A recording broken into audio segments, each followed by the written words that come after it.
Mesdames et messieurs, tout d'abord, bienvenue à tous. Et j'espère que cette nouvelle rencontre entre nous sera l'occasion de comprendre un peu mieux l'un des problèmes qui certainement trouble le plus notre esprit. C'est celui de la souffrance. Si nous considérons la souffrance du monde, qu'elle soit personnelle chez ceux que nous connaissons ou dans notre propre famille, qu'elle soit d'une façon plus vaste, universelle, c'est-à-dire la souffrance des peuples, nous sommes écrasés par le sentiment de notre impuissance à pouvoir l'atténuer, à pouvoir y porter un remède quelconque, une diminution quelconque. Nous savons que quantité d'hommes et de femmes au cours des siècles se sont consacrés à la souffrance des hommes, à la souffrance des animaux, à la souffrance des plantes, pour essayer de les atténuer, d'y apporter remède, et que de grands travaux admirables ont été faits dans ce domaine.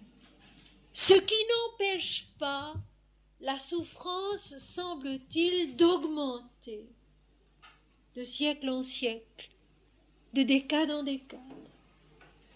On dirait que comme une dérision, plus on trouve de moyens de soigner les maladies, même les plus graves, plus les maladies augmentent et deviennent malignes, plus les morts dues aux accidents, dues aux catastrophes, dues à toutes sortes de raisons qui nous échappent, augmentent elles aussi.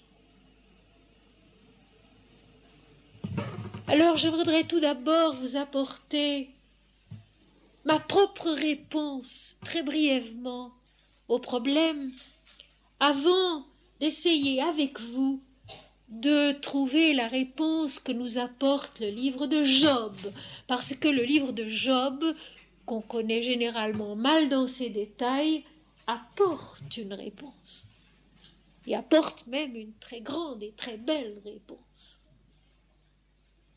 Mais ma réponse personnelle est tout d'abord celle-ci.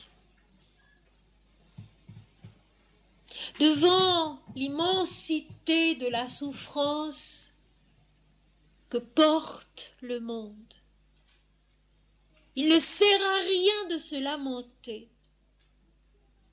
Il faut se mettre à l'œuvre, et se mettre à l'œuvre très simplement, très discrètement, où l'on se trouve.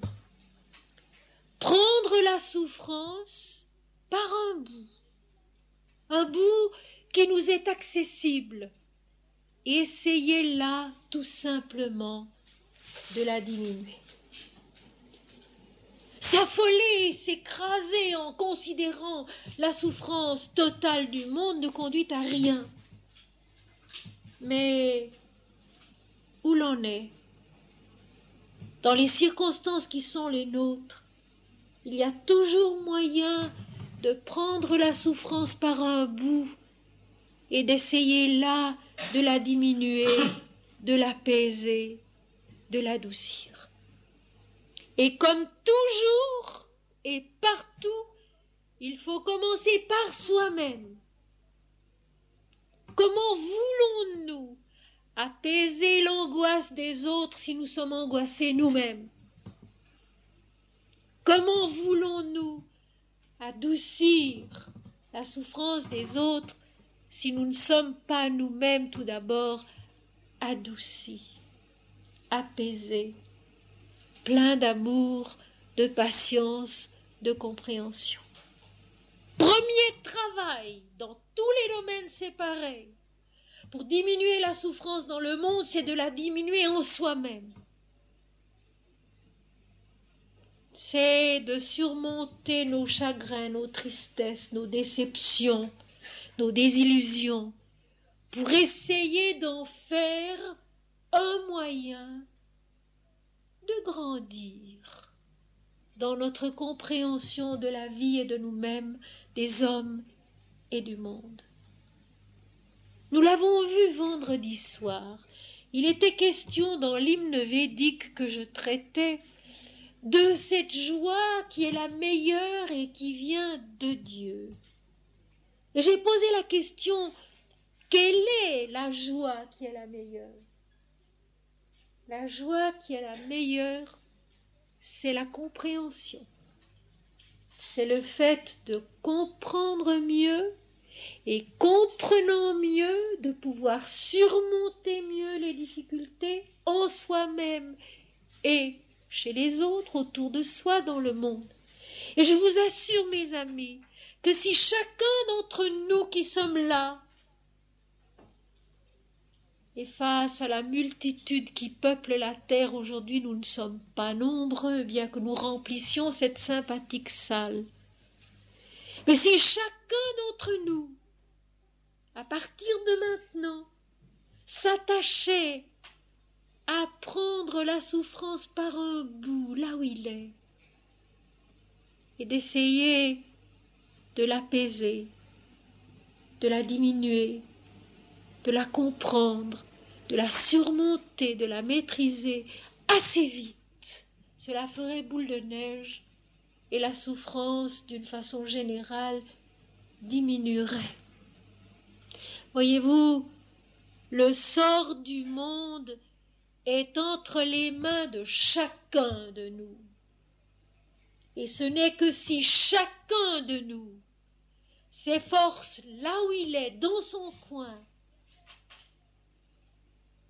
de s'apaiser, de s'éclairer d'une intelligence meilleure, plus vraie, plus simple, plus droite, eh bien, les choses en grand dans le monde changeraient plus vite qu'on ne peut se l'imaginer. Une première attitude est tout d'abord de se rappeler que quand nous souffrons, c'est notre moi individuel qui souffre et que ce moi individuel n'est pas notre véritable nature. Qui est-ce qui blesse? Qui est-ce qui est blessé? C'est l'ego, le moi individuel, qui n'est qu'une apparence.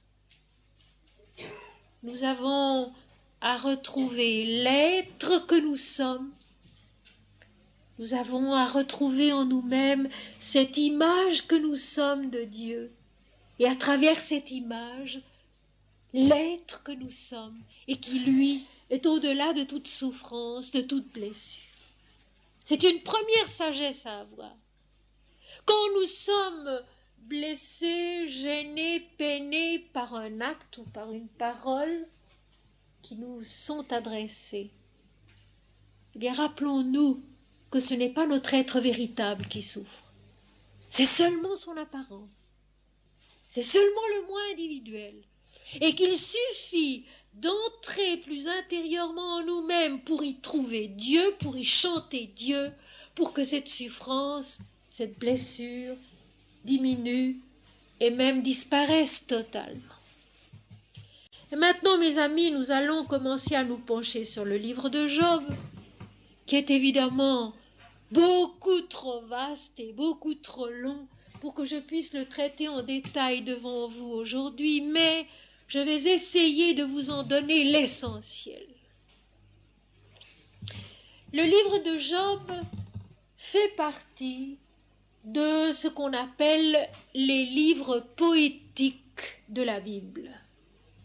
Livres poétiques, c'est-à-dire la Genèse, les psaumes, le livre de Job, l'Apocalypse, qui apportent au fond, sous la forme d'un chant, le récit d'une vie, de plusieurs vies, qui ont à enfanter à nous une intelligence plus grande de ce que nous sommes et de ce qu'est la vie en général.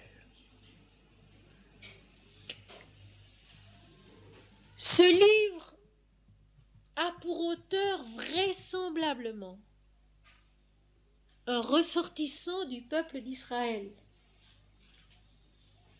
mais un ressortissant du peuple d'Israël qui était certainement un grand poète et qui avait voyagé. Le savant français Pierre-Henri Larcher, qui est né en 1726 et mort en 1812, a pu établir que ce livre a probablement été écrit dans la première partie du 5e siècle avant Jésus-Christ, donc après le retour du peuple d'Israël du pays d'Égypte, donc après l'exil. Est-ce que l'auteur avait vécu l'exil? Est-ce que l'auteur avait simplement voyagé? Ceci, on ne peut pas l'établir, mais ce qu'il y a de sûr, c'est qu'il connaissait les écrits prophétiques, il connaissait la loi d'Israël, et il connaissait aussi les langues étrangères qu'on appelle les langues araméennes, c'est-à-dire celles que l'on parlait dans la Syrie et dans la Mésopotamie. Il s'agit donc d'un esprit pour l'époque assez universel. Un Israélite qui peut-être a été prisonnier en Égypte avec son peuple, qui certainement a voyagé, qui connaissait les textes prophétiques, mais qui déborde sur un point de vue qui est nettement plus vaste, plus large et plus profond. Autre détail intéressant, le psychanalyste Jung a fait de ce livre de Job une étude intéressante, importante, intitulée Réponse à Job, qui a paru en allemand à Zurich et à Stuttgart en 1952 et qui a paru en français aux éditions Buchet-Chastel à Paris en 1971, la traduction ayant été faite par le savant Roland Cahen. Livre intéressant qui, lui, a recherché certains des éléments de la foi religieuse de tous les temps qu'il retrouve dans ce livre. Je vous le signale en passant. Un autre détail intéressant, c'est que Job et ses amis habitent le pays d'Uts, UTS, et que ce pays se trouve en dehors du pays de Canaan, aux confins de l'Arabie et du pays d'Édom, qui se trouve au sud-est du pays de Canaan. Il semble donc que ce Job n'était pas un Israélite. Était-ce une fiction? Était-ce un symbole? Le fait est intéressant parce qu'il s'agit d'un homme remarquable, d'un homme considérable, mais qui ne faisait pas partie du peuple élu. Il était un étranger. Et l'épreuve presque incroyable qui lui sera imposée longuement fait de lui malgré tout un élu du Seigneur, alors qu'il est pour Israël un étranger, ce qui à l'époque voulait dire beaucoup. Car qui disait étranger disait en fait hors de l'influence et de l'enseignement du Seigneur. Le texte est très beau. Il contient des pages, des passages d'une grande richesse poétique. Et surtout, il pose admirablement tout le problème de la souffrance, son processus, la perplexité qu'il jette dans l'esprit de l'homme, et puis sa réponse. Parce que quand on parle du livre de Job, nous savons tous qu'il s'agit d'un homme qui était riche, qui a été totalement dépossédé, de ses richesses, qui a été ensuite accablé d'une maladie épouvantable, d'un ulcère malin, qui l'avait recouvert de la tête aux pieds. Et nous savons aussi qu'à la fin, tout s'arrange, Job retrouve sa richesse. Mais ce que nous ne savons pas, c'est la réponse qui est contenue à la fin du livre, qui comporte 42 chapitres.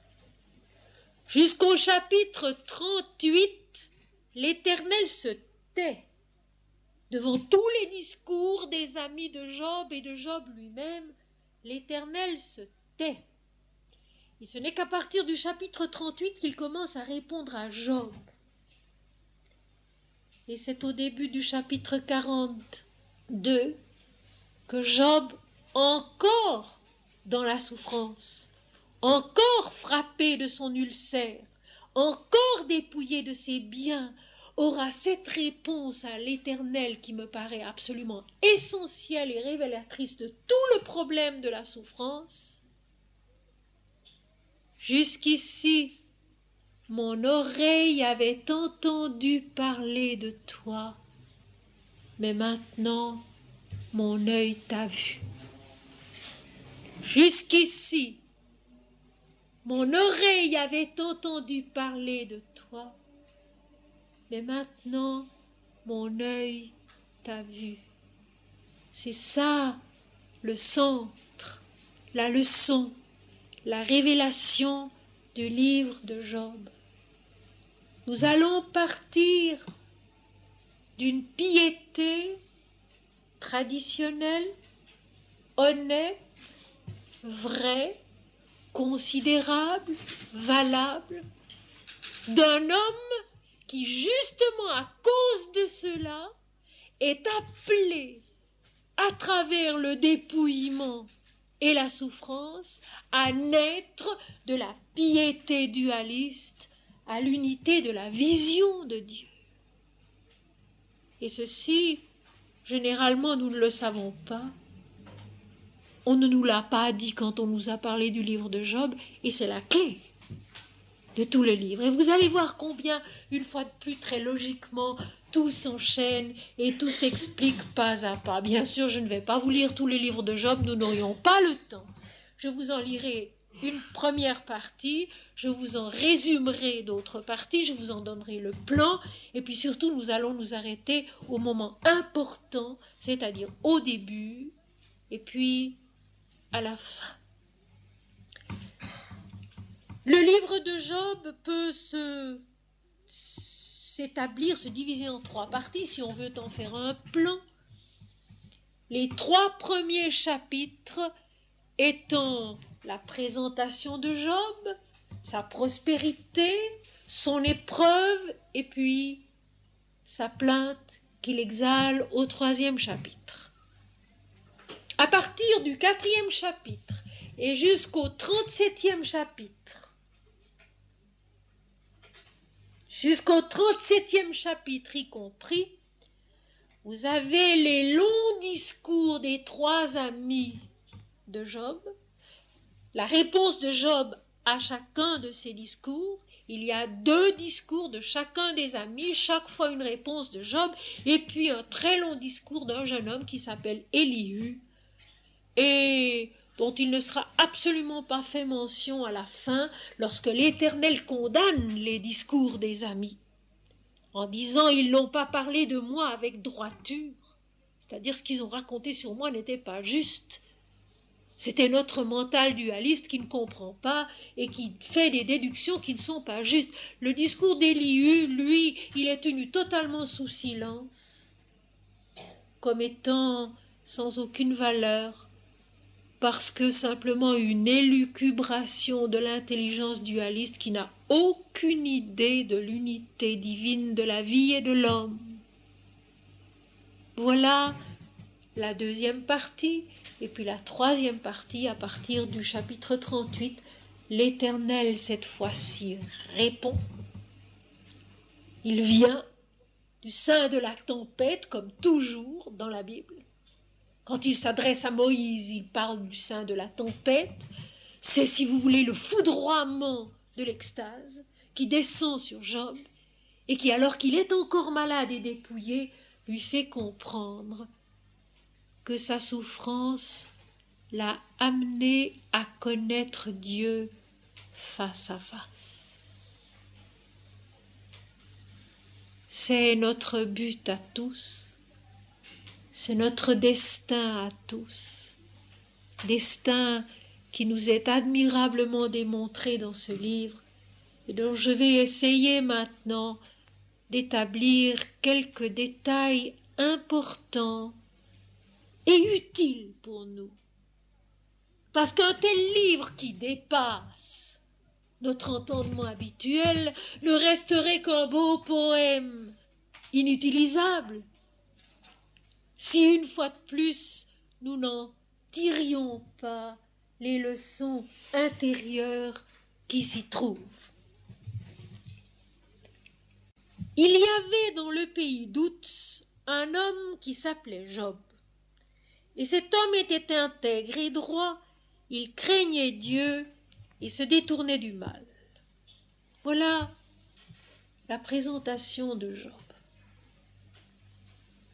Job, en fait, n'est personne et il est tout le monde.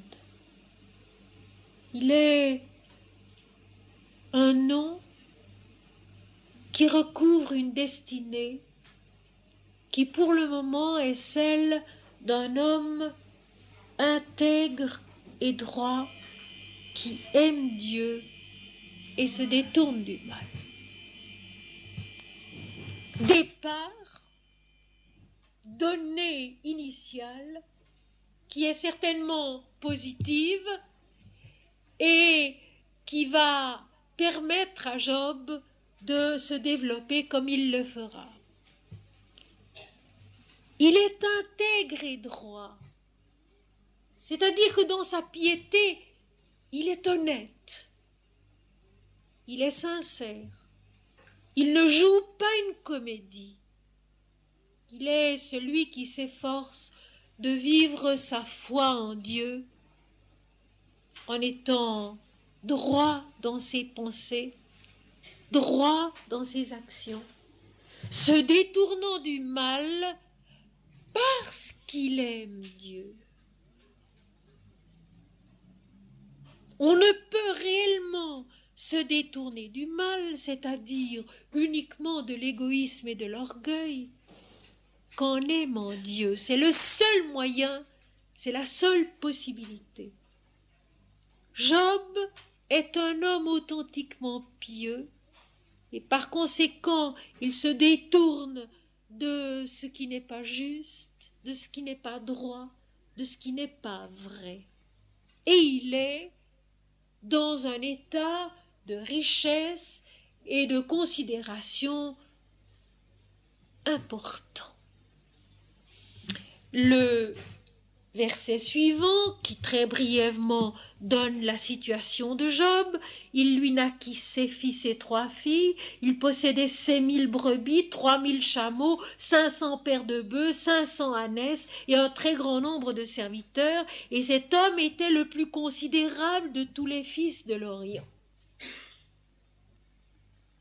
Considération qui n'est pas seulement matérielle. Et ceci, il faut s'en rendre compte. La suite donnera raison à ce que j'avance là. Si Job est considérable par les richesses qu'il possède, il est plus considérable encore par ce qu'il est. Par cet homme sincère et vrai, dont la piété s'efforce de vivre son amour pour Dieu. Et cela, c'est ce que nous avons à être les uns et les autres. Ses fils allaient les uns chez les autres et donnaient tour à tour un festin, et il les invitait, leurs 3 sœurs, à manger et à boire avec eux. Et quand les jours de festin étaient passés, Job appelait et sanctifiait ses fils, puis il se levait de bon matin et offrait pour chacun d'eux un holocauste, car Job disait « Peut-être mes fils ont-ils péché et ont-ils offensé Dieu dans leur cœur ?» C'est ainsi que Job avait coutume d'agir.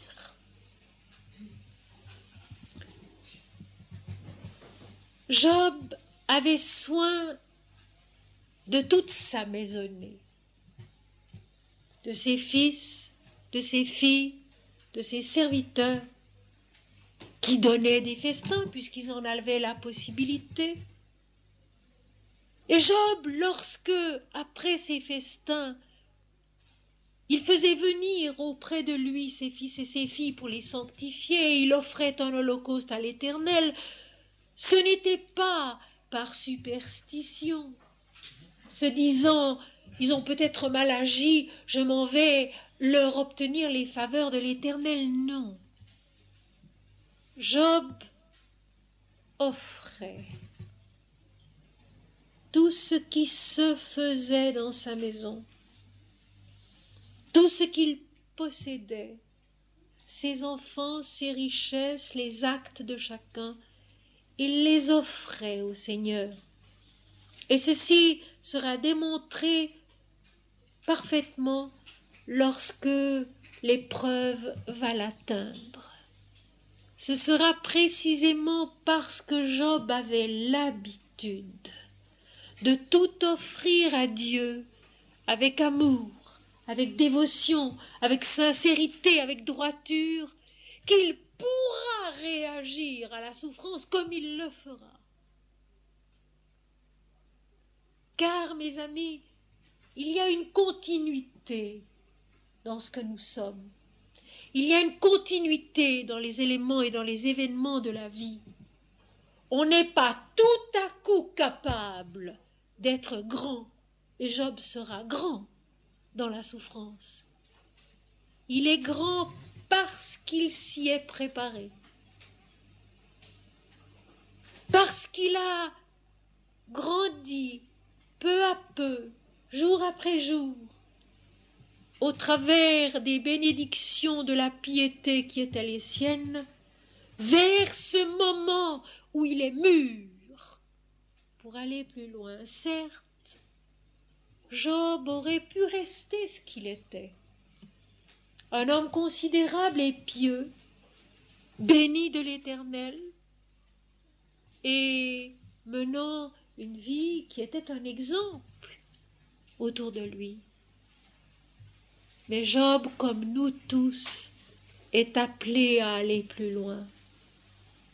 Et c'est à cause de sa souffrance, et c'est à cause de son épreuve, et c'est à cause de ce dépouillement que nous allons aussi dédramatiser, parce que les textes volontiers prennent une couleur dramatique, mais nous allons dédramatiser cela pour voir que ce dépouillement, en somme, nous attend chacun d'entre nous. Et c'est au travers de ce dépouillement qu'il en arrivera à pouvoir dire « Mais maintenant mon œil t'a vu ». La conséquence est infiniment plus considérable que la considération de Job au début du livre. Il est un homme pieux qui aurait pu vivre jusqu'à la fin de ses jours dans cette piété-là, mais il va devenir celui qui conquiert une autre richesse plus grande, la joie de la plénitude de celui qui sait. Et c'est curieux, comme au fond tous les textes se rejoignent, car notre hymne védique de l'autre soir parlait de la même chose. La progression intérieure dans la lumière, la joie qui est reçue de Dieu, cette joie qui est la meilleure, et qui ne peut pas être une autre joie que celle de la connaissance de Dieu. La joie qui nous comble, c'est de nous connaître nous-mêmes, de nous connaître en Dieu. C'est la joie la plus grande, c'est la seule chose qui puisse combler l'homme, et c'est cette joie, c'est cette satisfaction totale, cette plénitude qui attend Job au-delà de cette piété déjà considérable qui est la sienne au début du livre. Alors, en supprimant un peu l'apparence, le jeu dramatique de l'histoire, nous sommes ramenés à un processus intérieur qui nous concerne tous et chacun. Savoir que le dépouillement sur les différents plans de la conscience et de la vie, savoir que l'épreuve qui nous libère de nous-mêmes et notre moi individuel est la préparation à cette rencontre intérieure colossale. Je reconnais que tu peux tout. Jusqu'ici, mon oreille avait entendu parler de toi, mais maintenant, mon œil t'a vu. Et c'est parce que Job était pieux, et c'est parce que Job offrait un holocauste chaque jour pour offrir au Seigneur les actions de ses fils, de ses serviteurs, comme ses actions propres, qu'il était sur le chemin de la croissance, où assez vite, vous allez le voir, il sera capable de dépasser la notion du bien et du mal pour n'y voir que Dieu et Dieu seul. Et c'est tellement immense, et c'est tellement plus vaste que la loi des prophètes, sur laquelle malgré tout est basée une grande partie du texte, que on peut affirmer que l'auteur du livre de Job était déjà un grand mystique qui, au fond de lui-même, avait compris le chemin intérieur du développement qui conduit l'homme à ce face-à-face avec l'Éternel, où il est définitivement libéré, où il est réalisé dans sa plénitude. Or, les fils de Dieu vinrent un jour se présenter devant l'Éternel, et Satan vint aussi au milieu d'eux. L'Éternel dit à Satan, « D'où viens-tu » Et Satan répondit à l'Éternel de parcourir la terre et de m'y promener. L'Éternel dit à Satan, « As-tu remarqué mon serviteur Job ? Il n'y a personne comme lui sur la terre. C'est un homme intègre et droit, craignant Dieu et se détournant du mal. » Et Satan répondit à l'Éternel, « Est-ce d'une manière désintéressée que Job craint Dieu ? Ne l'as-tu pas protégé, lui, sa maison et tout ce qui est à lui ? Tu as béni l'œuvre de ses mains, et ses troupeaux couvrent le pays. Mais étends ta main, touche à tout ce qui lui appartient, et je suis sûr qu'il te maudit en face. » L'Éternel dit à Satan, « Voici, tout ce qui lui appartient, je te le livre, seulement ne porte pas la main sur lui. » Et Satan se retira de devant la face de l'Éternel. La tournure du récit est assez plaisante.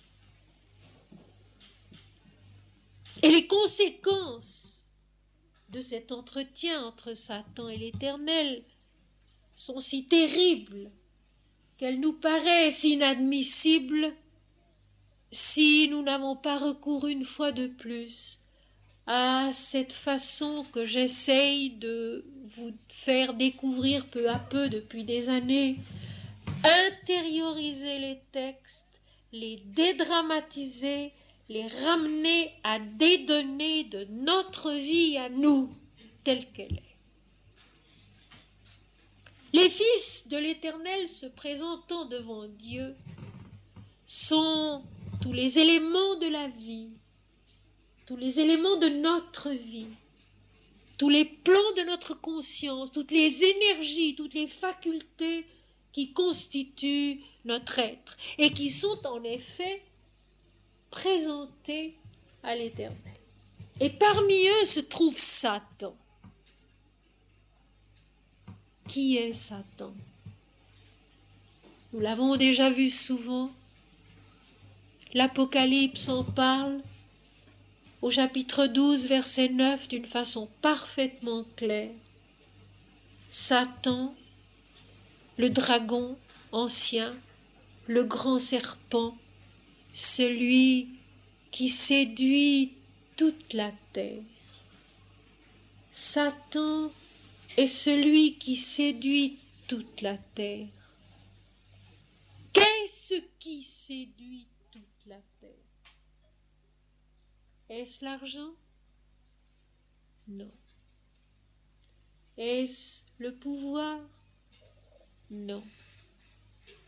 Ce qui séduit toute la terre sans aucune exception, c'est le moi individuel qui en effet règne en chacun de nous et en tous. Et c'est là le grand problème. Et tous les grands sages du monde et tous les grands maîtres de l'univers ont essayé une seule chose, c'est de libérer l'homme de ce petit moi qui dit moi je et qui ramène tout à lui. Et le grand maître hindou Sri Aurobindo, dont nous parlions l'autre soir, lui aussi l'a dit. Je n'ai voulu qu'une seule chose, c'est aider l'humanité à se libérer du moi individuel, à le dépasser, à le transcender, à l'accomplir dans la transfiguration où il se retrouve fils de Dieu, image de Dieu, semblable à Dieu. Nous sommes universels et non pas personnels. Mais cela, nous le savons mal et surtout nous avons de la peine à le vivre, à y arriver. Satan, c'est en nous ce mensonge qui ramène tout à notre petite personne individuelle, limitée à un nom, à une forme, à un certain nombre de décades de vie ici-bas. Or, ce n'est pas ce que nous sommes. Nous sommes nés de Dieu. Nous sommes faits de l'Esprit. Nous sommes la toute lumière de l'Esprit. Et notre destin, c'est de grandir dans cette toute lumière, de naître à cette plénitude qui est Dieu en nous, en chacun et en tous. Les fils de la terre se présentent devant l'Éternel. Les différentes facultés, les différentes richesses, les différentes énergies de l'homme sont présentées au regard de l'Éternel. Satan, lui, qui est le moi individuel, parle à l'Éternel et va s'efforcer de faire ce qu'il fait toujours, changer une vérité en un mensonge. Le péché, mes amis, il n'y en a qu'un seul, et c'est le même pour tous, toujours.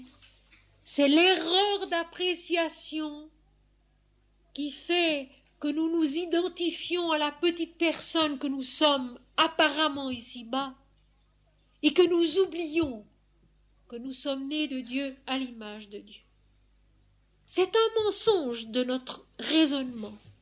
C'est un piège, une illusion de cette vie dans les apparences qui en même temps nous révèle Dieu et nous le cache, qui est un chemin par lequel il faut passer en s'élevant au travers des formes qui sont belles, qui sont révélatrices de Dieu, vers le sans forme qui est notre réelle nature.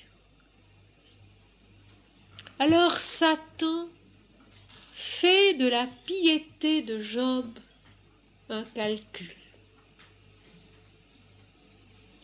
Et mes amis, nous savons tous que nous devons nous défendre de ce calcul, que nous avons de la peine à aimer Dieu et pour rien d'autre,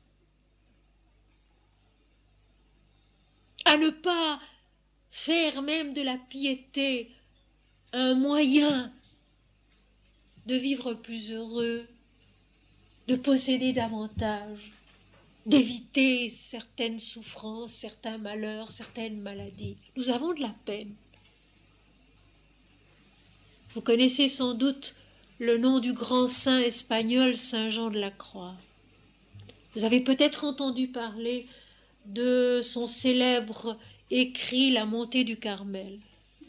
La montée du Carmel, qui est la montagne de l'ascension spirituelle, au sommet de laquelle l'âme bienheureuse s'unit au Seigneur dans un banquet sacré et éternel. Et Saint Jean de la Croix, après avoir écrit son poème, La montée du Carmel, en a fait un croquis et une longue explication. Et dans son croquis, on voit une montagne avec des chemins qui montent sur la gauche, et dans ces chemins qui montent sur la gauche, ce sont les richesses de la terre qu'il faut abandonner. Et puis, sur la droite, il y a des chemins qui montent également.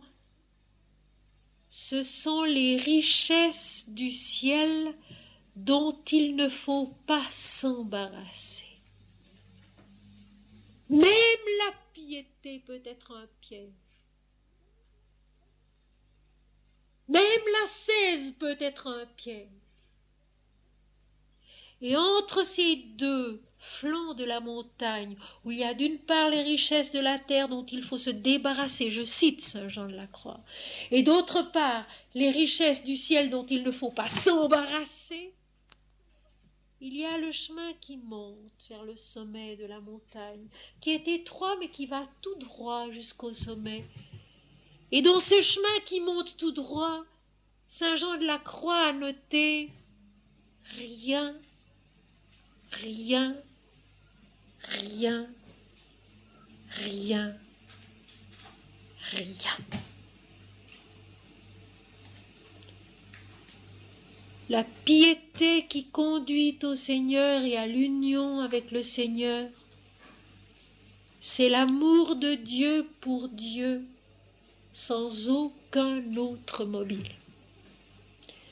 L'amour de Dieu, pour la perfection de l'amour, pour la pureté du don de soi, et pour rien d'autre.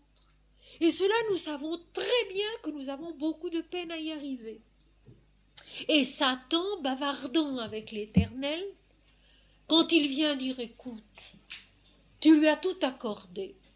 Il est riche, il est heureux, il est considérable, il n'a aucun mérite d'être pieux et de t'aimer. Enlève-lui toutes ses richesses et tu verras bien. » Il est le raisonnement juste du mental qui est en nous et qui est dualiste, du mental cosmique qui est dualiste et qui est précisément la tentation de la vie sur la terre. Cette tentation de ramener à soi, à son petit moi individuel, même les plus grandes choses, même les plus vraies, même les plus belles. Et si vous voulez un exemple extrême, c'est celui qui se trouve au chapitre 4 de l'évangile de Matthieu et de l'évangile de Luc, la tentation du Christ dans le désert. Le Christ est transporté dans le désert par l'Esprit. Donc dans le désert d'une expérience intérieure, d'un accomplissement intérieur, d'une découverte intérieure. Et là, il a faim. Et là, il est tenté par le moi individuel, par Satan qui vient et qui, au moment où il va accomplir dans son corps humain la plénitude du divin, être comblé par la plénitude du divin, va avoir ce mouvement difficile de ramener au moi individuel ce qui appartient à Dieu et à Dieu seul. Et la réponse du Christ sera celle-ci à Satan qui le tente. Tu aimeras le Seigneur ton Dieu de tout ton cœur, de toute ton âme et de toute ta pensée, et tu le serviras lui seul. Bien, c'est un même genre de tentation qui est maintenant celle de Job, où Satan, le moi individuel, sachant que l'erreur est si facilement possible, où l'homme au lieu d'aimer Dieu pour Dieu, aime Dieu pour soi-même et pour le profit qu'il en tire, va être précisément éprouvé parce qu'il en a la force. Parce qu'il en a la force. Et la réponse de l'Éternel, qui peut paraître arbitraire et inacceptable, est au contraire la sérénité du Seigneur qui connaît sa victoire en l'homme et dans le monde. L'Éternel dit à Satan, voici tout ce qui lui appartient, je te le livre, seulement ne porte pas la main sur lui. L'Éternel sait que la victoire lui revient. Il a confiance non pas en Job en particulier, mais il a confiance en cette articulation rédemptrice de la vie qu'il a enfantée de lui-même et qui permet à l'homme de surmonter la souffrance, de surmonter l'épreuve du dépouillement pour s'accomplir en l'unité de Dieu quand sa piété est réellement sincère et authentique.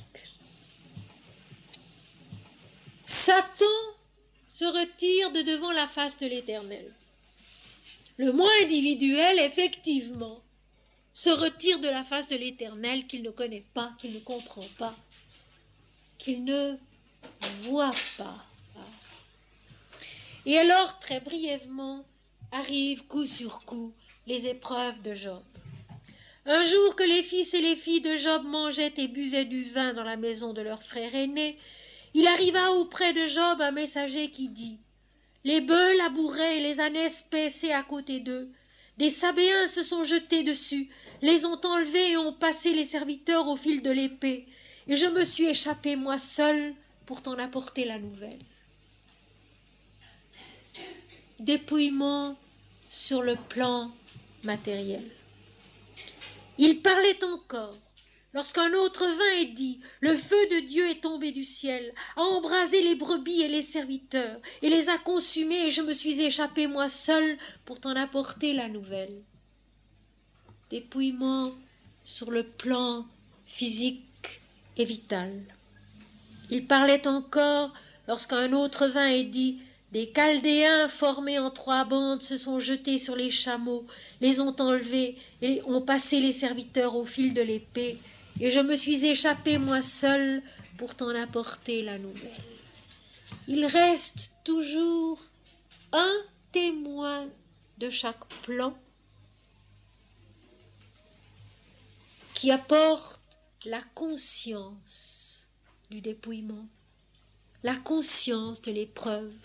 Et nous retrouvons ici le processus du déluge, où l'Éternel a décidé de détruire tout ce qu'il a créé sur la terre, parce que les hommes sur la terre se conduisaient mal. Mais une paire de chaque espèce a été gardée comme témoin, comme possibilité de redépart dans la vie manifestée sur la terre, dans la création. Et nous retrouvons la même chose, par exemple, dans un mythe hindou, l'incendie de la forêt de Kandava, qui est la forêt des dualités, et où aussi restera juste un représentant de chaque espèce pour que la vie dans les dualités soit préservée et que la conscience incarnée puisse connaître Dieu tout entière. Il ne s'agit pas de s'échapper hors de la vie, c'est dans l'incarnation, c'est dans la vie ici-bas que Dieu doit être connu. Le but de la création n'est pas d'être détruite pour qu'à un moment donné le règne de Dieu s'établisse, c'est ici-bas, maintenant, dans l'incarnation, que doit être connue la vision de Dieu, la connaissance de Dieu, et nulle part ailleurs. Et le paradis est en nous, comme l'enfer est en nous, l'accomplissement de la lumière, ou, au contraire, l'accomplissement dans la nuit. Il parlait encore lorsqu'un autre vint et dit, tes fils et tes filles mangeaient et buvaient du vin dans la maison de leur frère aîné. Et voici un grand vent est venu de l'autre côté du désert, et il a frappé contre les 4 coins de la maison. Elle s'est écroulée sur les jeunes gens, et ils sont morts, et je me suis échappée moi seule pour t'en apporter la nouvelle. Dépouillement sur le plan affectif et mental supérieur. Job est dépouillé de tout ce qu'il possède, simplement il est informé de son dépouillement. Il prend conscience de son dépouillement et voici sa réaction. Alors Job se leva, déchira son manteau et se rasa la tête. Puis, se jetant par terre, il se prosterna et dit, « Je suis sorti nu du sein de ma mère, et nu je retournerai dans le sein de la terre. L'Éternel a donné, l'Éternel a ôté, que le nom de l'Éternel soit béni. » L'Éternel a donné, l'Éternel a ôté, que le nom de l'Éternel soit béni. Et j'insiste sur le fait que si Job est capable à ce moment-là de réagir comme il le fait, c'est précisément parce qu'il avait l'habitude de tout offrir à l'Éternel, dans sa richesse et dans sa considération. Il y a en lui une force qui est devenue une énergie de réaction presque involontaire, spontanée, et qui, devant l'épreuve qui le frappe, l'empêche de se détourner de l'Éternel, l'empêche de pécher en le maudissant. Et c'est la leçon que nous avons à retenir tout d'abord de ce récit. L'Éternel a donné, l'Éternel a repris, que le nom de l'Éternel soit béni.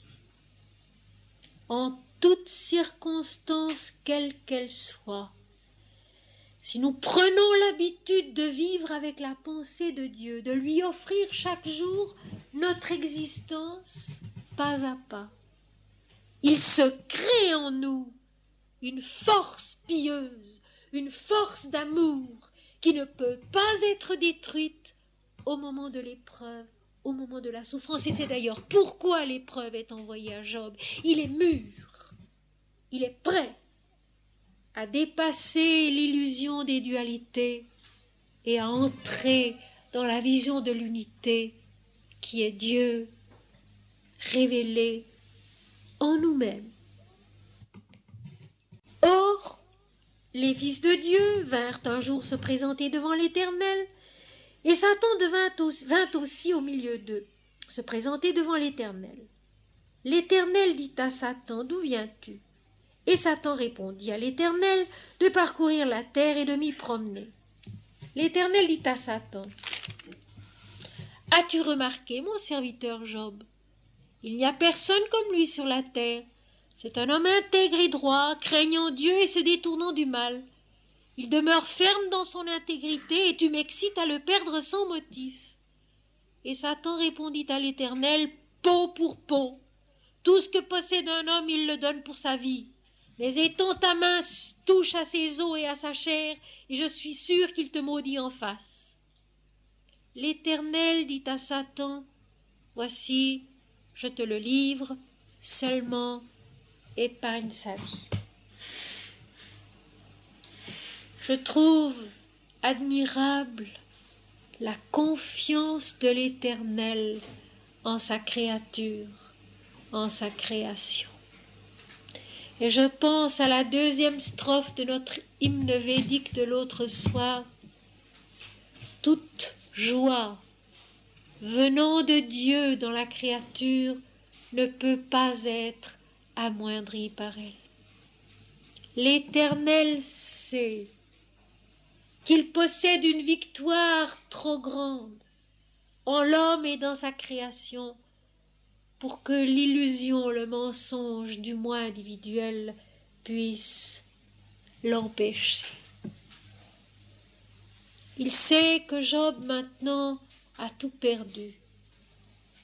Il laisse encore le mensonge de l'individualité donner à Job l'illusion d'être maudit, frappé d'une maladie qui le rend hideux. Ses amis, quand ils le verront, le voient de loin, ils ont horreur de lui et Job le leur dira. Vous n'osez pas approcher parce que vous avez horreur de moi. Je ne vous demande pas même d'avoir compassion de moi, mais je vous demande de ne pas me faire injustice. Job va être frappé d'un ulcère malin. L'Éternel, dans une totale sincérité, laisse faire le mensonge du moi individuel, sachant que de toute façon la victoire lui appartient à lui. L'Éternel, qui est la lumière, la vérité, la béatitude, la plénitude. Satan se retira de devant la face de l'Éternel, puis il frappa Job d'un ulcère malin depuis la plante du pied jusqu'au sommet de la tête, et Job prit un tesson pour se gratter et s'assit sur la cendre. Sa femme lui dit : « Tu demeures ferme dans ton intégrité, maudis Dieu et meurs. » Et Job lui répondit : « Tu parles comme une femme insensée. Quoi ? Nous recevons de Dieu le bien, et nous ne recevrions pas aussi le mal. »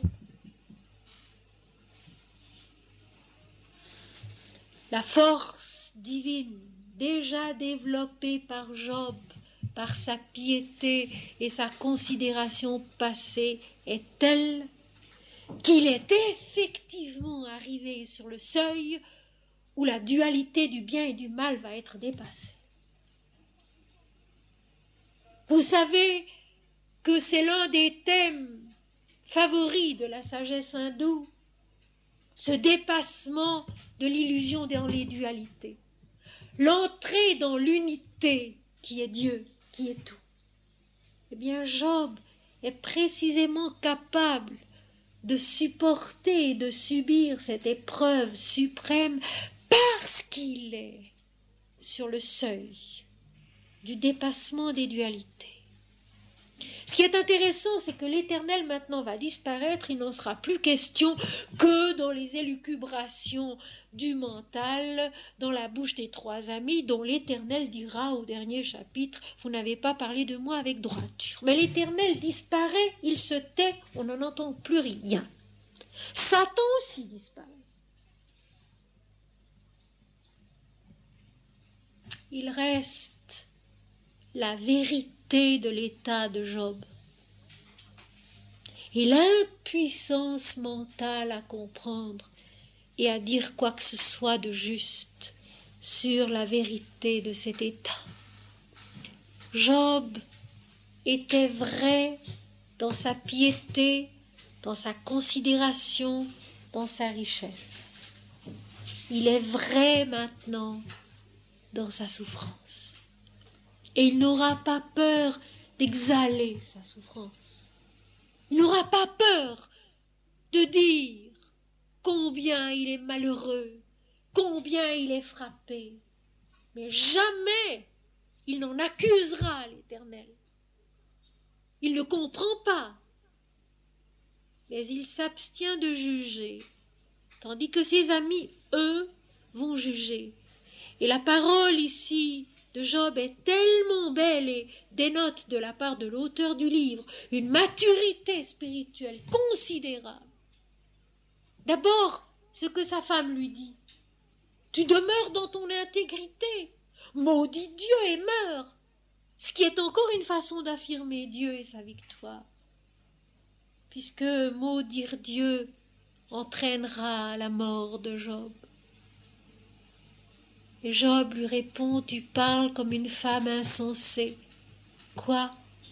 Nous recevrions de Dieu le bien, et nous ne recevrions pas aussi le mal. » Vraiment, palpablement dans le texte, on sent Job à la limite supérieure du mental dualiste, tout prêt à plonger dans l'unité lumineuse de la vision de Dieu, effectivement. Mais maintenant, mon œil t'a vu.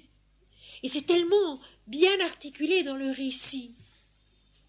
Job, par sa piété, par son offrande quotidienne et constante de tout ce qu'il était et de toute son œuvre, est devenu capable de mourir à soi-même, de mourir à la dualité qui est en lui, au moins individuelle, à Satan qui séduit toute la terre, pour naître à la vision de l'unité dont il dira très simplement à la fin du livre « Maintenant, mon œil t'a vu ». Alors arrivent auprès de lui les 3 amis qui ont entendu parler de sa souffrance, 3 amis de Job, Éliphaz de Théman, Bildad de Chouar et Tsophar de Naama apprirent tous les malheurs qui lui étaient arrivés. Ils se concertèrent et partirent de chez eux pour aller le plaindre et le consoler. Ayant de loin porté les regards sur lui, ils ne le reconnurent pas, et ils élevèrent la voix et pleurèrent. Ils déchirèrent leurs manteaux, et ils jetèrent de la poussière en l'air au-dessus de leur tête, et ils se tinrent assis à terre auprès de lui, ces jours et ces nuits, sans lui dire une parole, car ils voyaient combien sa douleur était grande. Et je retiens en passant ce petit mot. Les 3 amis qui se sont concertés, qui viennent pour consoler, pour plaindre Job, le considèrent de loin. Non pas dans l'espace matériel, mais dans l'espace intérieur de l'intelligence qui ne comprend pas. Il le voit de loin, il ne voit pas combien est grande l'attitude de Job, qui, frappé comme il l'est, est capable de dire « L'Éternel a donné, l'Éternel a repris, que le nom de l'Éternel soit béni », ou bien encore « Quoi, nous recevrions de Dieu le bien et nous ne recevrions pas aussi le mal ». Immense victoire réalisée par Job déjà là. Alors, Job tout d'abord exhale sa plainte, sa douleur, sa souffrance. Il proteste de sa sincérité, de son intégrité. Et il a ce petit mot que je veux vous lire parce que tout est trop long si nous voulions nous arrêter à tout. Il parle de lui-même en disant « L'homme qui ne sait où aller, que Dieu cerne de toutes parts. L'homme qui ne sait où aller, que Dieu cerne de toutes parts. Job est conscient qu'il est cerné par Dieu, qu'il est assiégé par Dieu, qu'il ne sait où aller, qu'il ne sait comment se libérer, qu'il est cerné par Dieu et qu'il n'en sortira pas, que par conséquent, la délivrance, la réponse, la solution du problème viendra de Dieu. Et il aura tout au long des discours qu'il adressera en réponse à ses amis des paroles d'une lucidité, d'une beauté, d'une vérité incomparable. Si vous en avez l'occasion, je vous conseille de lire le livre de Job. Il en vaut la peine, il est beau. Et si les discours de ses amis sont de oiseuses analyses qui reviennent au fond tout à dire une chose, tu es frappé, par conséquent, tu es fautif. Tu es frappé, par conséquent, tu es fautif. Tous les discours des amis de Job, tous les discours du mental en viennent là, parce que c'est là le raisonnement de notre logique mentale. Si le mal arrive, eh bien c'est qu'il est mérité, c'est qu'il a été causé par ceci ou par cela. Or ce n'est pas vrai. Ce n'est pas vrai. Nous ne connaissons pas les causes des souffrances qui visitent les uns ou les autres parmi ceux qui nous entourent ou pour nous-mêmes. Nous ne les connaissons pas. Et mon mari, qui est médecin, a coutume de dire l'égalité. Mais l'égalité est une chose qui n'existe pas, et d'abord dans un domaine, c'est celui de la maladie. S'il y a un domaine où l'inégalité est absolue, c'est le domaine de la maladie. Elle vient comme elle veut, elle vient comme elle doit.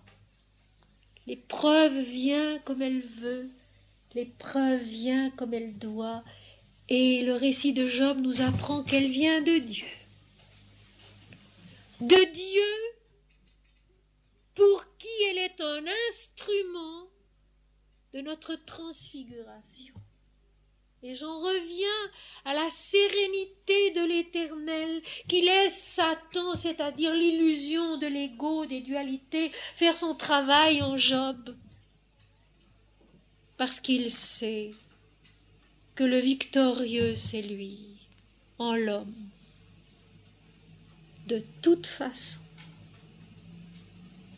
Et Job qui accepte, et Job qui s'incline tout en pleurant sur sa souffrance, à cette parole admirable, l'homme qui ne sait où aller et que Dieu cerne de toutes parts. Il est menacé par Dieu. Et je crois qu'il n'y a pas de plus grande grâce que d'être ainsi menacé par Dieu. C'est-à-dire placé dans la situation où on ne peut plus lui échapper. Job, par sa piété, par son offrande quotidienne de toutes choses, s'est élevé au moment où il ne peut plus faire autre chose que de grandir encore en Dieu et de pénétrer dans la lumière de l'unité, c'est-à-dire la vision de Dieu. C'est tout. D'une façon moins dramatique, apparemment, parce qu'enfin il y a quand même des éléments dramatiques aussi, j'en reviens à quelques éléments biographiques de la vie de Sri Aurobindo. Sri Aurobindo, l'homme prodigieusement intelligent, l'élève exceptionnellement doué, qui revient d'Angleterre à l'âge de 21 ans, rapportant non seulement des diplômes, mais des prix dans tous les domaines, qui savait je ne sais combien de langues, dont le grec, le latin, l'anglais, le français, l'italien, l'allemand, l'espagnol, qui écrivait des poèmes, qui devint un professeur, qui devint révolutionnaire, qui faisait du yoga, qui en un seul jour a réalisé dans le yoga ce que d'autres mettent des siècles, des vies à réaliser. Sri Aurobindo, en 1908, est jeté en prison. Comme il a été révolutionnaire, et même un des chefs révolutionnaires, on l'a mis en prison à Alipur, à Calcutta. Peu avant d'entrer en prison, il avait compris qu'il devait abandonner ses activités pour se consacrer complètement à la recherche intérieure du yoga. Il n'avait pas eu, et ce sont ses propres mots, la force de le faire.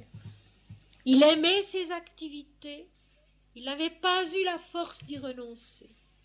Et c'est la prison qui l'a obligé à lâcher ses activités. Dieu a fait pour lui ce que lui n'a pas eu la force de faire.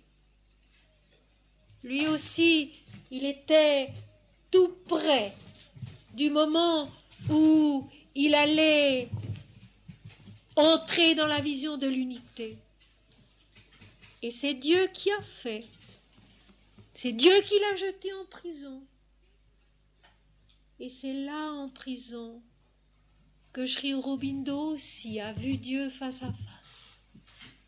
et qu'il aurait pu dire comme notre Job, « Jusqu'ici mon oreille avait entendu parler de toi, mais maintenant mes yeux t'ont vu. » C'est toujours le même processus, c'est toujours le même cheminement intérieur. Et Job, cerné par Dieu, ne va plus pouvoir lui échapper autrement qu'en s'accomplissant dans la vision de l'Éternel. Je serai obligé de passer maintenant très vite sur les 3 discours successifs des amis de Job. Par 2 fois, longuement, ses amis lui parlent, lui représentent les qualités de l'Éternel, la justice de l'Éternel, la grandeur de l'Éternel.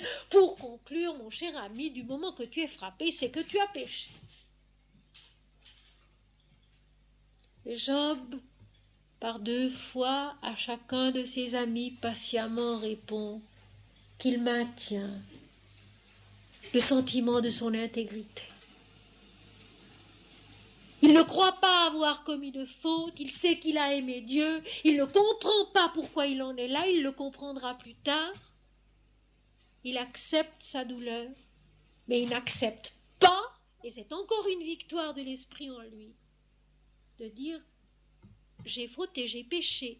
Au fond, admirablement, il échappe à la logique du mental qui essaye encore de le reprendre dans ses filets, de le faire redescendre de plusieurs degrés dans la conscience qui s'efforce de s'élever jusqu'à Dieu.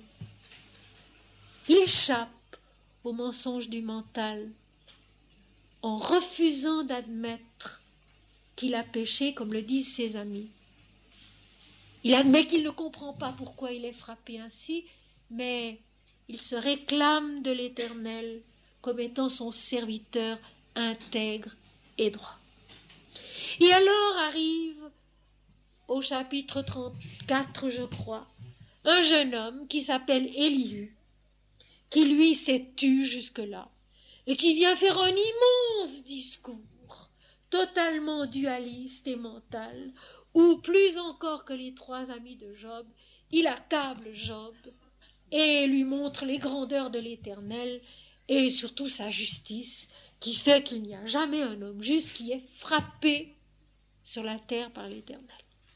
Et ce discours reste sans écho, et je trouve cela assez admirable. Il tombe, ce discours.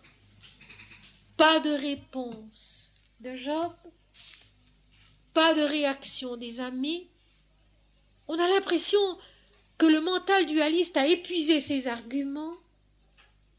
Et c'est tout de suite après ce fameux discours d'Élihu que soudain l'Éternel qui s'est tu s'adresse à Job du milieu de la tempête et lui dit « Qui est celui qui obscurcit mes desseins par des discours sans intelligence?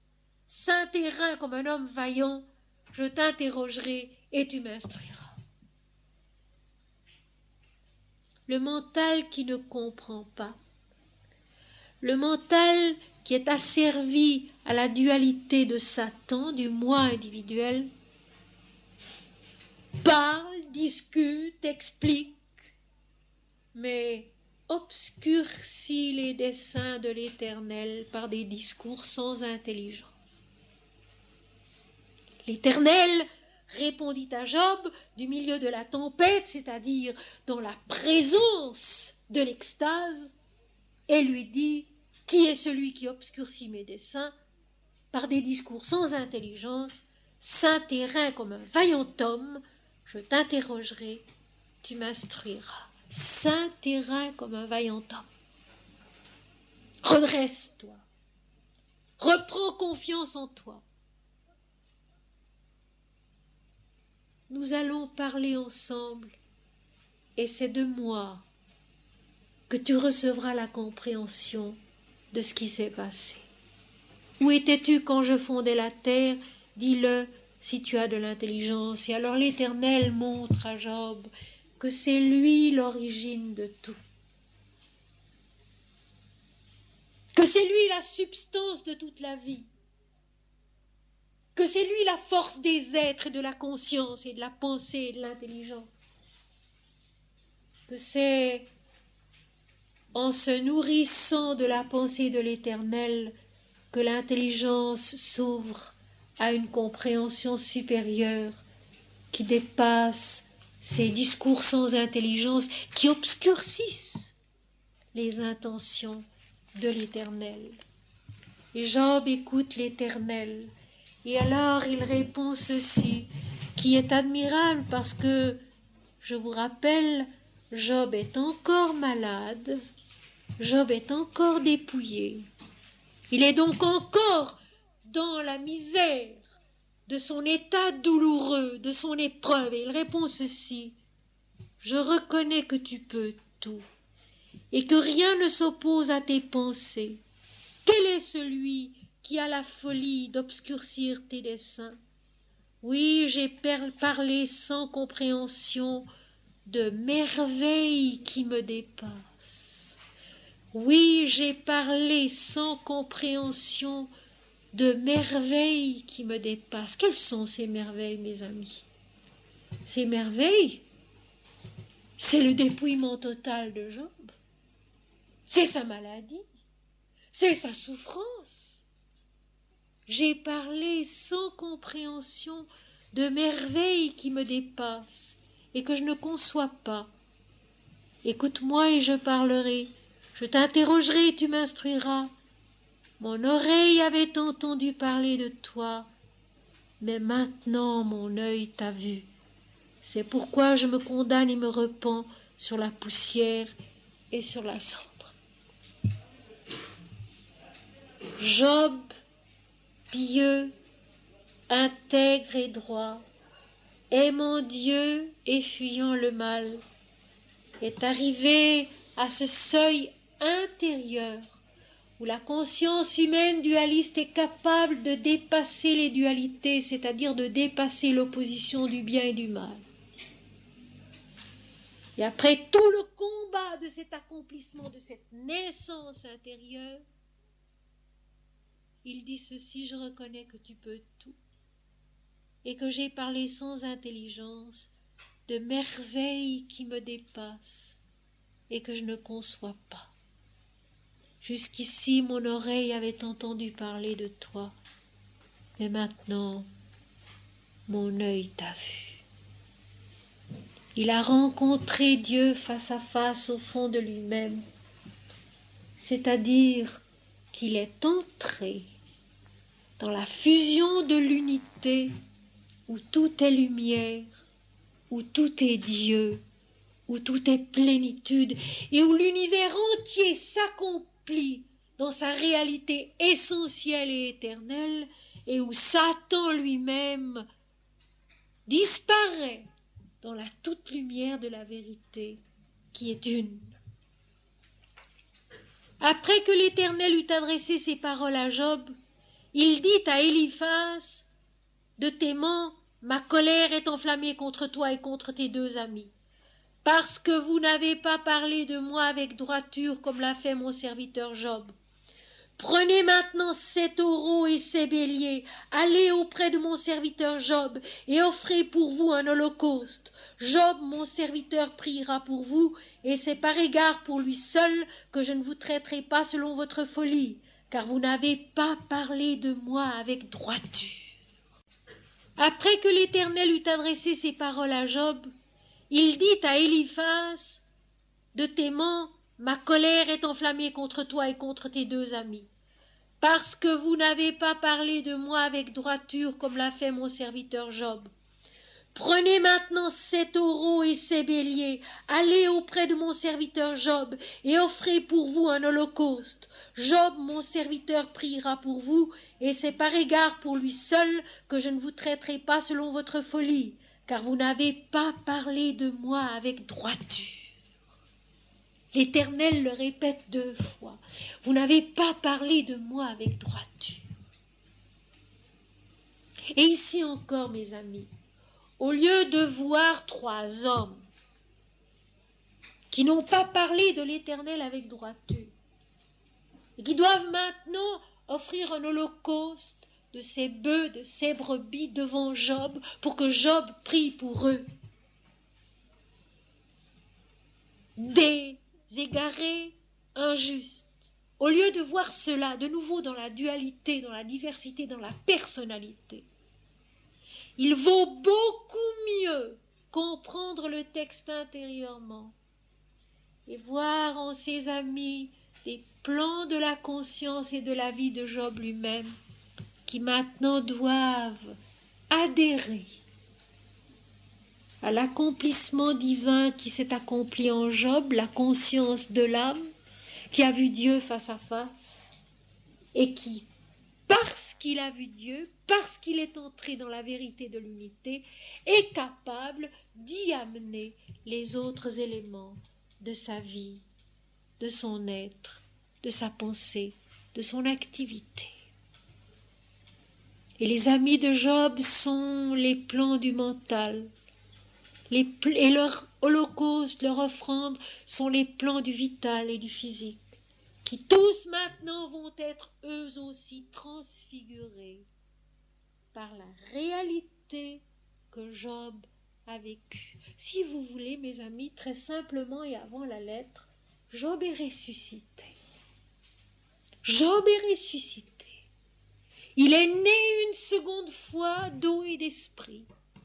Il est entré dans la vérité de l'âme, où tout est un, où tout est Dieu, où tout est lumière. Ce que le Christ viendra expliquer, démontrer, dont il donnera le chemin aux hommes en venant sur la terre. Eliphaz de Théman, Bildad de Chouar, Tsophar de Nama allèrent et firent comme l'Éternel leur avait dit. Et l'Éternel eut égard à la prière de Job. L'Éternel rétablit Job dans son premier état, quand Job eut prié pour ses amis, et l'Éternel lui accorda le double de tout ce qu'il possédait. Ce n'est que lorsque Job eut prié pour ses amis, c'est-à-dire la conscience spirituelle en nous, est descendue et s'est établie dans sa vérité, dans sa lumière, sur tous les plans de notre conscience et de notre vie, c'est-à-dire que l'accomplissement est devenu une incarnation de la sainteté, que la richesse divine est rendue à Job au double de ce qu'elle était auparavant.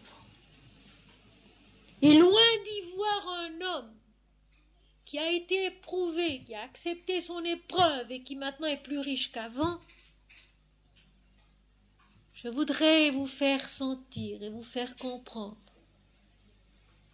que ce qui s'est passé en Job, c'est l'authentique transfiguration de notre résurrection à l'absolu, où en effet la richesse est infiniment plus grande que tout ce que nous avions pu posséder autrefois et avant, même dans la piété. Job est entré dans la lumière infinie de la réalité parfaite. Il a fait descendre la révélation de cette réalité parfaite jusque sur les plans inférieurs de la conscience et de la vie en lui et autour de lui.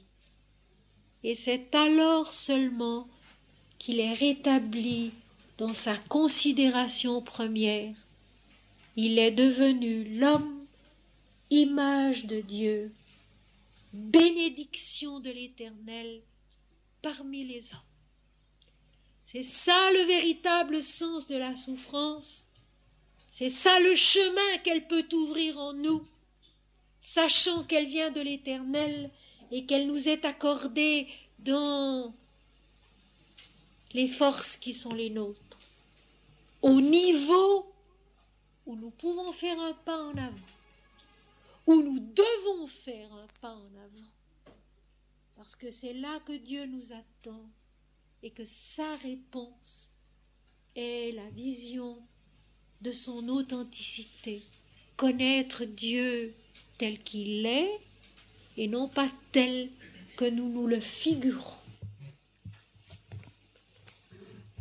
Avant de nous recueillir quelques instants dans une méditation silencieuse comme nous le faisons d'habitude, J'aimerais vous lire un poème que j'ai écrit il y a très longtemps et qui s'appelle La danse unique, et dans laquelle on sent précisément, premièrement, ce mouvement de la chute dans l'obscurité, dans la souffrance, et puis ensuite l'élévation vers la compréhension qui transfigure et qui accomplit notre souffrance dans sa vérité.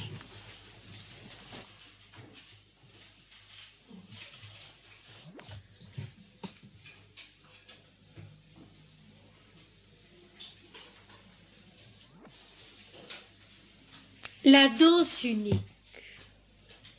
La vague ploie au sein des mers profondes sa ligne d'eau que l'instant même efface et trace, impitoyablement la même, impitoyablement toujours renouvelée au sein profond de la mer qui la boit, de la mer qui la traîne et qui la tient et la secoue comme une chevelure indéfiniment longue et déroulée qu'un tremblement intime agite et bat, sans que jamais la masse déliée qui plie et rebondit dans son cadre distinct, tourbillonnante enfin congèle sa molle densité.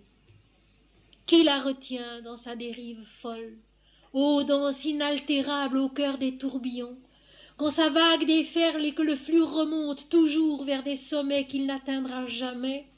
Qui la retient, la houle frémissante, de rompre le collier de ses horizons bleus? Quel poids humiliant, quelle attirance vile l'empêche d'écouler ses roulements vers Dieu, d'éclater sur les bords sa course circulaire, d'écumer sur les rocs sa bouche toujours pleine, d'étinceler des gerbes blanches, vertes, roses, dont le superbe effondrement roulerait jusqu'au vide et serait l'océan calme aux éternités? Je vois partout le flot humain de même, houle tragique à front suant qui peine à perte de temps au socle inachevé du Dieu qu'il renouvelle et qu'il n'a pas trouvé. Combien de bras tendus qui lassent et se referment, combien de corps fourbus et d'âmes qui déferlent sur les bordures du circuit entêté. Tant de vagues de sang, de sueur, mer énorme, dont le remous toujours retombe inexaucé. L'homme jusqu'aux confins des générations arrache à la terre toujours les lambeaux qu'il repère, les lambeaux dont il garde et mord le goût salé, l'âpre goût du destin qu'il adore et renie, qu'il voudrait repousser, qu'il entaille, piétine, dans sa colère d'impuissance et de douleur à grands coups fossoyeurs. Et la béante meurtrissure alors l'attire et le broie et le boit comme la mer la vague inassouvie. Je vois les soirs sanglants, les aurores glacées, les étés décevants et les saisons qui tournent dans l'abandon des siècles pâles, tels un moulin que l'habitude encore contraint. Du bourgeon qui travaille à la feuille qui tombe, de l'enfant qui grandit au vieillard qui se courbe, la terre n'a jamais que des élans voûtés. Tout se replie et tout se crispe, l'oiseau même s'envole et part pour retomber.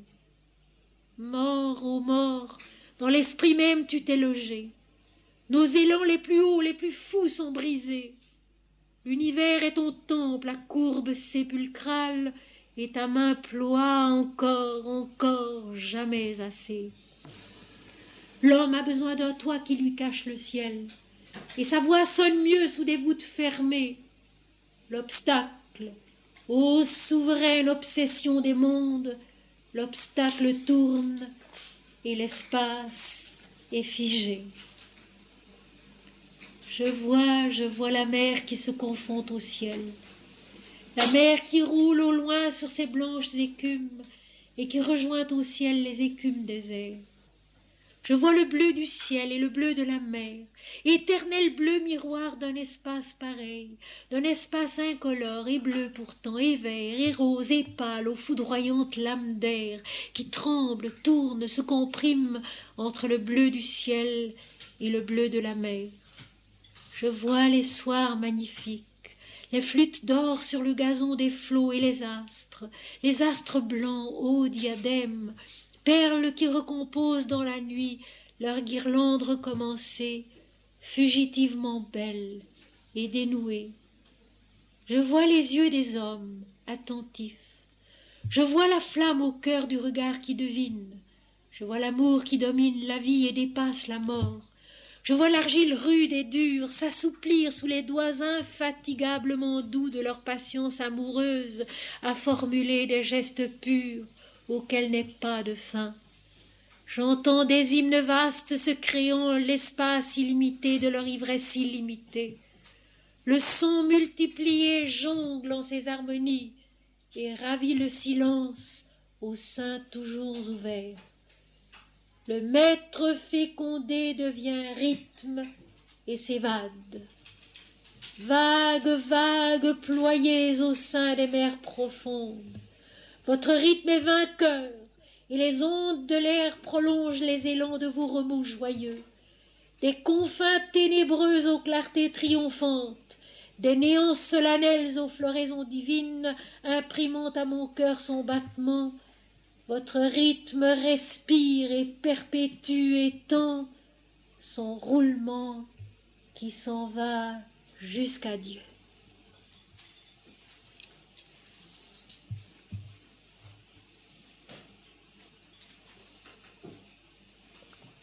Et maintenant, mes amis, si l'on est parmi vous qui doivent ou qui désirent se retirer, qu'ils le fassent.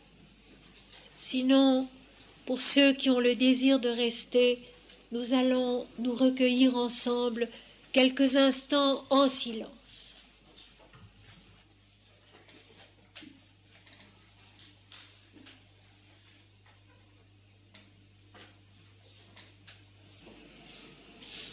Notre Père qui es aux cieux, que ton nom soit sanctifié, que ton règne vienne, que ta volonté soit faite sur la terre comme au ciel.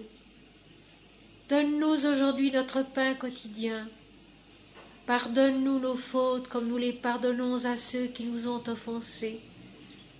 Ne nous laisse pas tomber dans la tentation, mais délivre-nous du mal, car c'est à toi qu'appartiennent le règne, la puissance et la gloire au siècle des siècles.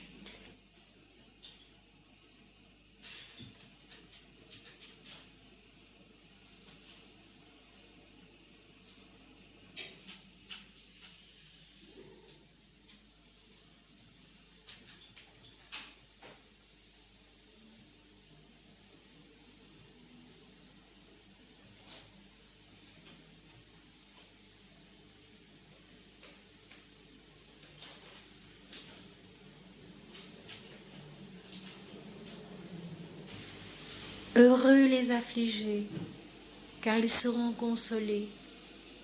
Heureux les miséricordieux, car ils obtiendront miséricorde.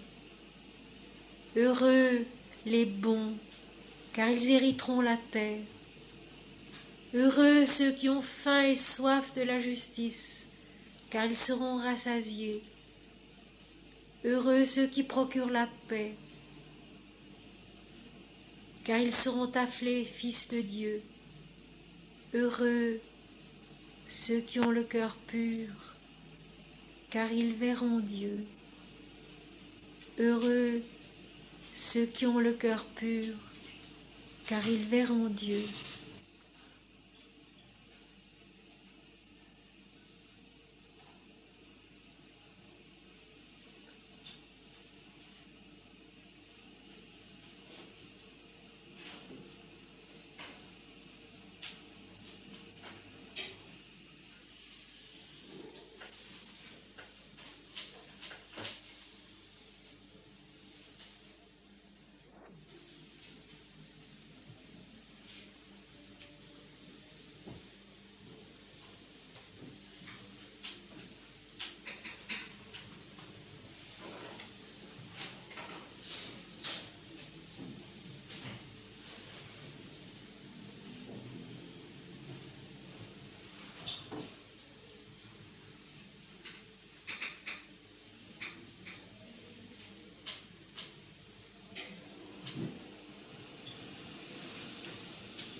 Mon oreille avait entendu parler de toi,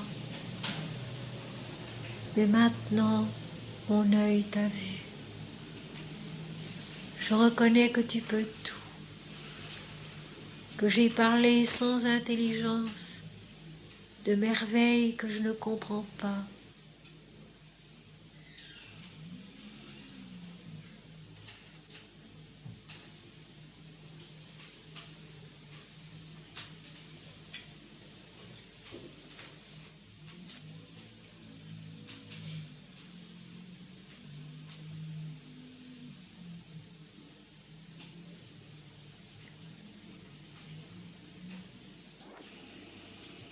Et Dieu est le seul qu'il vaille la peine de suivre. Dieu est là, et Dieu est le seul qu'il vaille la peine de suivre. Voici mes mains, Seigneur, elles sont ton ouvrage. Voici mes pas, Seigneur, ils sont ton chemin. Voici mes pensées, Seigneur, elles sont ton intelligence. Voici mon cœur, Seigneur, il est ton amour. Voici mon âme, Seigneur, elle est ta joie. Tout est intérieur. Le monde est ta démarche dans l'éternité.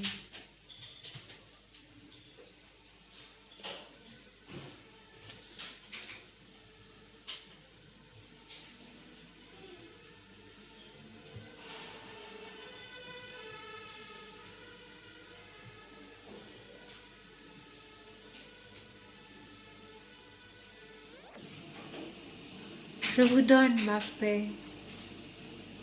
Je vous laisse ma paix. Je ne vous la donne pas comme les hommes la donnent. Demeurez dans mon amour. C'est ici que tous connaîtront que vous êtes mes disciples, si vous vous aimez les uns les autres comme je vous ai aimé.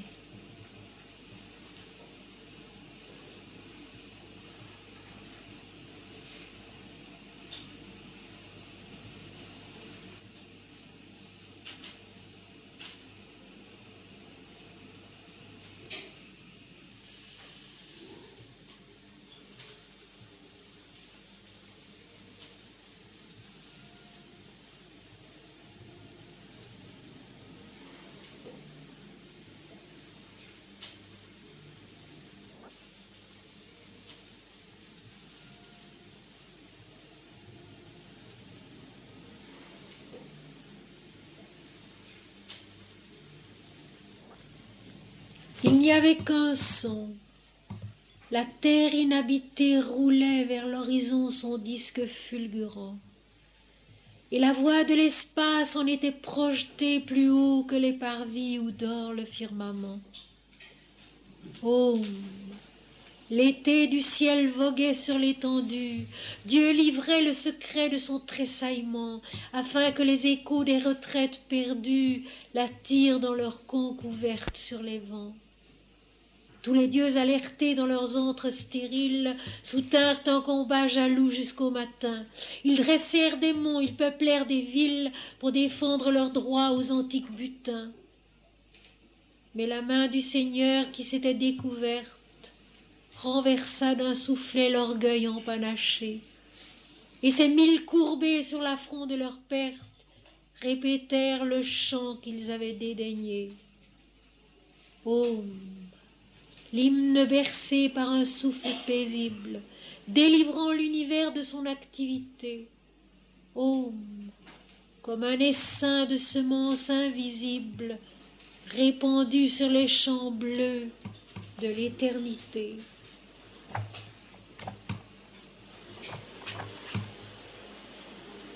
Il n'y a plus de jour, il n'y a plus de nuit, il n'y a plus que ta beauté, ô Seigneur. Il n'y a plus de forme, il n'y a plus de nom, il n'y a plus que ta présence, ô Seigneur. Il n'y a plus de voix, il n'y a plus de chant, il n'y a plus que ta parole, ô Seigneur. Il n'y a plus d'extase, il n'y a plus de peine, Il n'y a plus que ton amour, ô Seigneur. La douleur et la mort sont un aspect de ta joie, ô Seigneur. Et je suis le roseau dans lequel tu souffles, Seigneur. L'univers est le vase, et tu es l'infini, ô Seigneur, qui s'écoule en lui. Tout est vie, tout est connaissance, tout est béatitude, et tu es l'Éternel, Seigneur, cela qui est.